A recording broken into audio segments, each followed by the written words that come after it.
যাকে তোদের ভগবানকে একই উত্তর দেবে, ভাই আমাদের ভগবান হলো আল্লাহ। হিন্দুদেরকে যদি একই প্রশ্ন করা হয়, ভাই তোদের ভগবানকে, কনফিউজ।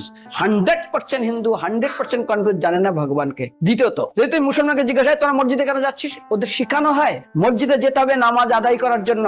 সপ্তাহে ওরা 100% একদিন মসজিদে যাবেই। তুমি যদি খ্রিস্টানদের জিজ্ঞাসা করো তোমরা কেন কোথায় যাবে, কোথায় যাও না, আমাদেরকে একদিন তারা চার্চে যাবে। কেন? ঈশ্বরের প্রার্থনা করার জন্য, ওদের শিখানো হয় জন্মের থেকে, এটা সংস্কার। আর হিন্দুদের যদি জিজ্ঞাসা করে তোমরা মন্দিরে কেন যাচ্ছ, আমার ছেলের বিয়ে হচ্ছে না, আমার মেয়ের বাচ্চা হচ্ছে না, আমার বাবা হসপিটালে আছে, কালকের আমার মামলার ডেট আছে, আমার ব্যবসা খুব খারাপ, আমার শরীর খুব খারাপ। 99.99 হিন্দু জানে না মন্দিরে কেন আসা উচিত। তাদের ভগবানকে মৃত্যুর পরে কোথায় যাবে। মুসলমানকে জিজ্ঞাসা করবে মৃত্যুর পর কোথায় যাবে, বলবে ভাই নামাজ রোজা যদি না করি দোজকে যাবো, অর্থাৎ নরকে যাবো। যদি হিন্দুদেরকে জিজ্ঞাসা, ওদেরকে বলবে আর যদি করো নামাজ রোজা করি তাহলে বেহেশতে স্বর্গে যাবো। যদি খ্রিস্টানদেরকে জিজ্ঞাসা করো এই তোমরা যদি আমরা ঈশ্বর আরাধনা করি হেল অর্থাৎ নরকে যাবো। যদি বলা হয় যদি করো ঈশ্বর আরাধনা তাহলে তোমরা হেভেন স্বর্গে যাবো। আর হিন্দুদেরকে